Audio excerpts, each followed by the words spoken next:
For most of us, the dream is to have a good life, whatever that means for you. For some, it may mean getting a good job and being able to afford all that we've only dreamed about so far. Others might be more into falling in love and having a massive wedding attended by the stars. For some, ultimate political power is the dream. Chances are, whatever your dream is, it involves having money in your pocket. To create long-lasting wealth, it is important that you are good with money. Being good with money has nothing to do with the amount of money you are making. You could earn peanuts and still be great with money. Rather, it is about combining some essential skills to ensure that you are getting the most value from your earnings and that you are able to take care of your needs. In this case, the bare minimum you need to have a convenient life. 1. Change your mindset about money. You may be at a point in your life where you are engulfed in the bad money decisions that you have made all your life. Debt has piled up, your bills are unpaid, and all that is in the bank is enough to get you that box of pizza you have been craving all day. You can't imagine a life where your money problems are all gone. And yet, you've run into this video telling you it is possible to be good with money, no matter the point of life you are in right now. The first step to being good with money is recognizing that you have the ability to do it. This means changing your mindset about how you believe money works for you and around you. It means understanding that you can take control of your financial present and future and make your dreams come true. If you are having difficulty believing that it is possible, look up people who have been in your position before and managed to get to where you want to go in terms of financial independence. Then, with consistency, work towards getting that future for yourself.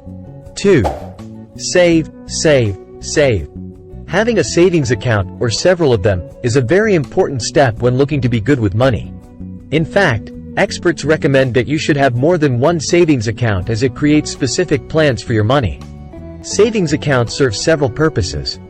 First, they give you a cushion in case of an emergency. This means that when something comes up, you don't have to use money that was supposed to be used to pay your monthly student debt and car insurance to pay for an emergency. Secondly, they're useful in making big purchases.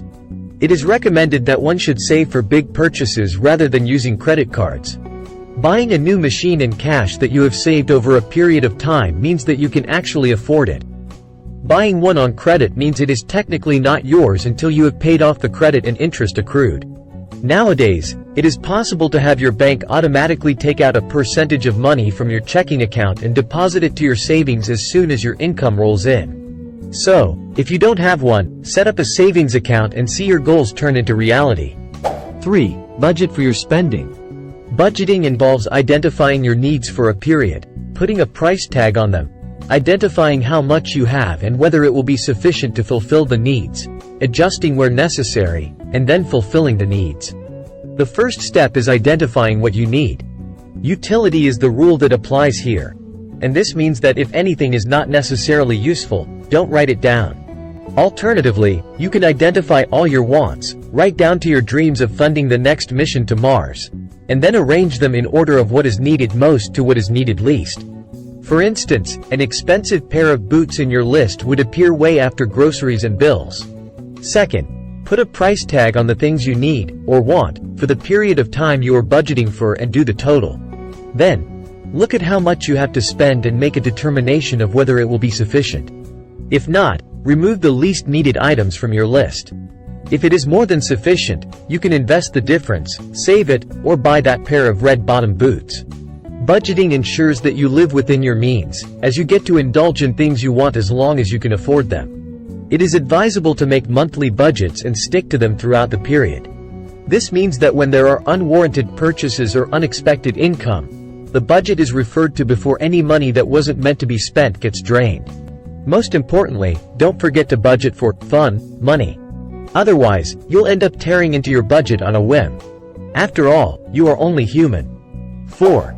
Use the cash envelope system. The cash envelope system works because of one major reason. You get perspective on how you are spending your money. When you budget, there are several key areas of your spending. For instance, in 1 month, you could be expected to pay the bills, buy groceries, and settle a debt. In that same month, you might set aside some money for fun and entertainment. In this system, you will have 4 envelopes, one for bills, one for groceries, one for debt, and another for fun and entertainment. In each of these envelopes, the exact amount to complete each of the tasks is put inside. Therefore, when you are going grocery shopping, armed with a list and the assorted prices, you carry only the envelope for groceries. Putting your credit and debit cards aside and dealing with cash only ensures that you don't spend any more than you plan to, which is a weakness associated with using cards. This is especially important if you are at a point where you are using money badly and need to regain control of your finances. Until you feel that you are back in control, use cash only. 5. Cut your spending and increase your income. This takes us back to the issue of budgeting. At the core of budgeting is the need to spend less or an equivalent of what you earn. When budgeting, one begins by listing down a list of the things that they need for the period of time that they are budgeting for. Using this list of needs and comparing it to previous lists, you can identify the areas where you need to cut down on your spending. When you reduce the amount of money you spend buying things or paying bills or in entertainment, you get to keep more of your money. You can cut down by increasing the duration over which you budget and taking advantage of the economies of scale. So, if you are doing weekly budgets, adjust it to every fortnight and then every month. Also, avoid takeout and instead start cooking at home. Cooking allows you to make several meals at once using minimal ingredients and is generally cheaper than takeout. Better yet, budget for when you want takeout and when you want to eat out, and when you have fully spent this amount, eat only the food you have made. Unless, of course, you aren't paying for it. While cutting down your spending, find ways to generate more income. If you have a hobby that can make you a little money, work on it. If you know someone whose business you can invest in for dividends, do it. By doing these two things, you get more disposable income. 6. Invest for your old age. At some point, you will be too old to generate any new income. Therefore, you need to start earning money now that you can spend later on your everyday needs. The easiest way of doing this is investing in your employer's retirement plan if it is available where you work. This involves having some money cut off from your paycheck each month and then accruing interest until the day you retire or until an agreed-upon time. Other ways of taking care of your income in your old age include investing in real estate, a personal pension that invests monthly, quarterly, or yearly income, or investing in the development or marketing of creative works and intellectual property like patents. All these methods will ensure that you don't have to work until you die. 7. Devise a plan for paying off debt. You can still be good with money even if you have debt.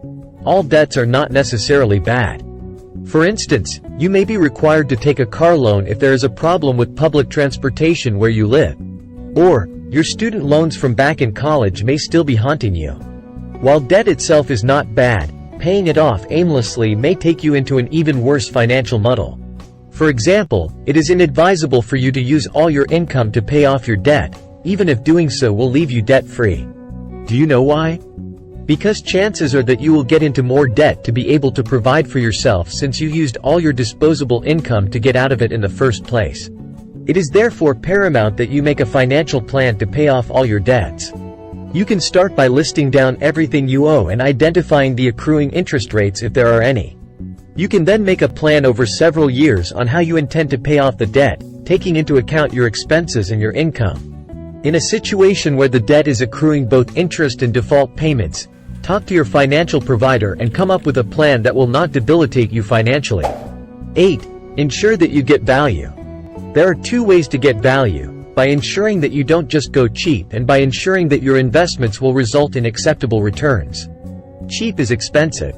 When something is cheap, it means that the cost of production was low, which probably means that there was a compromise on the quality. Such a product is, therefore, likely to lose value over a short period of time. However, when you make a point to get value for your purchases, you look for a product that will serve you well for an acceptable period of time. You are better off buying a pair of shoes at $100 that will serve you over a year than one which you buy at $40 only for it to serve you for only 2 months.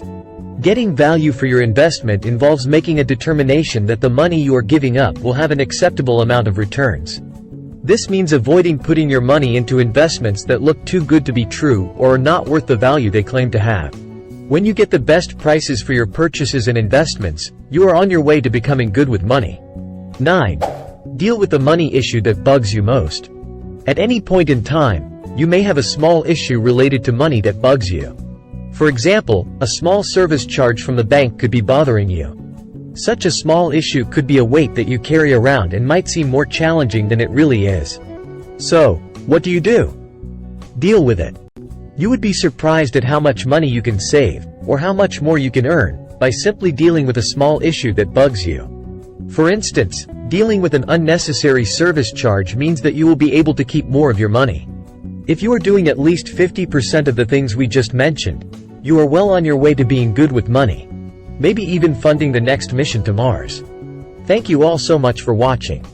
If you enjoyed this video, please give it a thumbs up, and don't forget to subscribe for more helpful and inspiring videos like this one. That being said, I'll see you all in the next one.